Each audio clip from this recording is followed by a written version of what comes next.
1,200 foreign engineers fear their lives could be in danger. They make contingency plans to leave the country. In the meantime, they're advised not to go into Western hotels and bars. Business slumps. Beaches are empty. Restaurants deserted. No one wants to be here. For 3 months, Dubai grinds to a halt. The sun is setting on the Middle East's tourist industry. But the job must carry on, whatever the political climate. The oil reserves are running out. The Crown Prince stands firm. The developers are now committed to the build. Millions of dollars have been spent hiring the world's top reclamation engineers. They've worked on huge projects, like Hong Kong's Cheplak Kok Airport, Holland's North Sea Wall, and Singapore's Industrial Centre. But no one has reclaimed a structure this size or shape before. By November 2001, the race to build this megastructure is really underway. 9 barges, 15 tugboats, 4 dredgers, 30 heavy land-based machines, and 10 floating cranes are needed to construct the massive seawall. For the breakwater team, their first step in this awesome challenge is to build up the sea floor. 3 massive dredgers take up a thin layer of sand from the barren seabed nearby. Then they dump the sand in a layer up to 7.4 meters thick. This must be done while the sea is at its calmest. To keep it in place, barge loads of rubble are dropped on top of this. This bed of rock will raise the breakwater from 4 meters below sea level to 3 meters above. It's the beginning of the sea defense, without which the island cannot exist. The sloping layers take out the force of the waves as they hit the wall. But the sand and rubble layer is only the base, the core of the breakwater. What really creates the protection is the outer armor. For this, engineers need vast lumps of rock. Each piece of rock weighs up to 6 tons. It's these massive boulders that will protect the fragile island from the destructive force of the sea. But sourcing enough rock is an enormous task.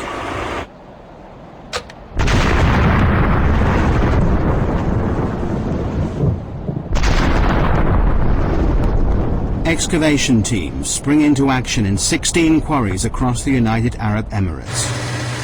The 11.5-kilometer breakwater needs a lot of rock. 5.5 million cubic meters of the stuff, enough to build 2 Egyptian pyramids.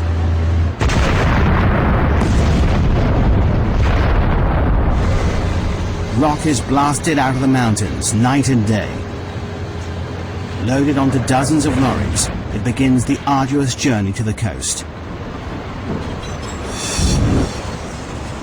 Here, the rocks are immediately piled onto barges and shipped straight to the construction site. It takes less than 24 hours for each rock to travel from quarry to breakwater. 24/7, this floating conveyor belt delivers up to 40,000 tons of rock per day, nearly the same weight as 2 aircraft carriers. The density, size, strength and permeability of each boulder is crucial. This stone wall must last for centuries. There's no concrete or steel holding these rocks in place. These vast boulders are not just dumped in position, graded by size and weight, it's the sheer volume that keeps them here. Positioned by cranes, each rock must interlock with the next to withstand the full force of the sea. Constant checks are needed to ensure the breakwater is in the right place and the rocks are stable. The only sure way to do this is to send in divers to pinpoint and check every meter of it. Nothing about this megastructure is left to chance. Any movement could cause the rock to crack and the wall to disintegrate, leaving the whole project vulnerable. A detailed study of the breakwater rocks below the water is noted. Divers are looking for signs of fatigue on these 6-ton boulders. Their fear is that some will have splintered or been knocked out of place by strong waves when they were put here.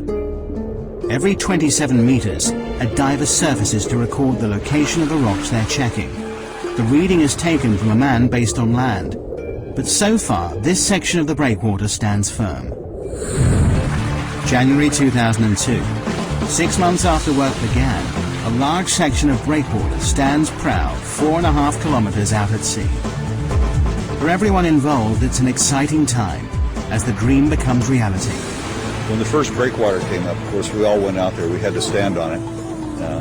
This tiny little precipice of rock in the middle of the ocean, and look back at Dubai and say that this is the beginnings of our job. It's a momentous achievement for the team, but there's still over 10 kilometers of this vast sea wall to build. The engineers are jubilant, but their happiness is short-lived. Winter is closing in.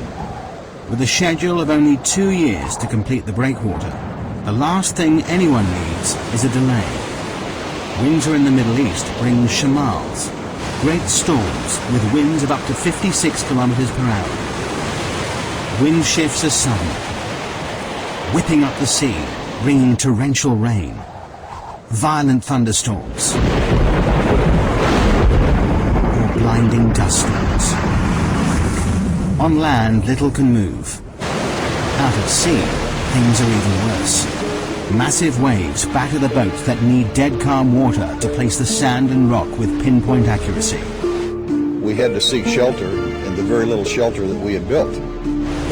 Engineers planned for the bad weather, but the storms of March 2002 are worse than they feared. Everybody crowding around trying to protect themselves from the storm. The boats find shelter, but more worryingly, will the breakwater hold? It's a nail-biting time. Over the next 3 weeks, the storms are relentless. All the engineers can do is watch and wait. The breakwater stands firm, but the schedule is slipping. The construction team is 3 weeks behind, and the pressure is immense. Every second counts. It's vital that the fragile sand island has protection. Only when a 550-meter-long section of breakwater is built can Palm Island begin to rise above the sea. But the schedule is desperately tight. The entire megastructure must be complete by 2006. They have 2.5 years to create the island and breakwater, and just 2 years to build the city on it. The only way to meet the deadline is for both the breakwater and the island to be built at the same time. It's not an ideal situation. It will mean that throughout the build, the Palm Island will have the bare minimum of protection from the sea. But the engineers have no choice. The deadline is set. While the second team, building the island, wait for the protective breakwater to be built, they keep ahead of schedule by laying the sand foundations below sea level. But now, 8 months after construction began, they are desperate to break the surface. Finally, April 2002, the first 550-meter section of the breakwater rises 3 meters above the sea. At last, the builders of the Palm can step up the action and bring the island above sea level for the first time. To complete this massive island, Team 2 has the awesome task of finding 94 million cubic meters of sand to create their island. Enough to cover the whole of Manhattan 1 meter deep. It's an enormous job in itself, but finding the right sand is an added headache. Dubai has more sand than it could ever need, but there's a problem. Desert sand is the wrong material for the job. It's too fine. The particles won't cling together. It means that the vast sand island would simply wash away. The engineers must look elsewhere. The best sand for the job is found 6 nautical miles out at sea. This sand is much more suitable. It's coarse, packs densely, and is more resistant to wave impact. They will